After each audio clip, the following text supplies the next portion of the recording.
Ini ndiri murume ane 38 years, ndane 14 years ndaroora, taane vana 3 nemukadzi. Mukuru ane 13 years, wokupedzisira ane 2 years. My wife is 32 years. Dambudziko riripo nderekuti ndakaita mwana kunze nemumwe mukadzi. Then mukadzi wangu paakazviziva izvi akabva ati haagarire izvozvo nekuti haadi Barikwa. Ndakamboedza kutaura naye asi akaramba. Mukadzi akabva atakura zvinhu zvese nevana akaenda navo. That was last year muna January. Kutaura kunouya ine process yekuita divorce, although ina hangu personally handisi kuda. Nyaya yakundirwadza ndeyekuti mukadzi paakandisiya after some months she started dating her boss. Apa boss vake vari married.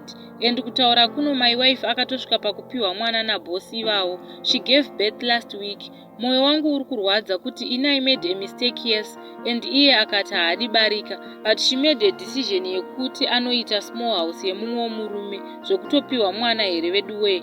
Apa divorce chaiyo hatisati tatopedza. Ini mukadzi wangu ndaimuda, ndakamuudza kuti ndinokuripa hangu, asi akasarudza kundisiya. Ini ndoitawo sei vana ari kugara navo, but the fact yekuti within a year vana vangu vakutoti dedi kune umwe murume zviri kundiremera. Ndoitawo sei vedu we? Please help.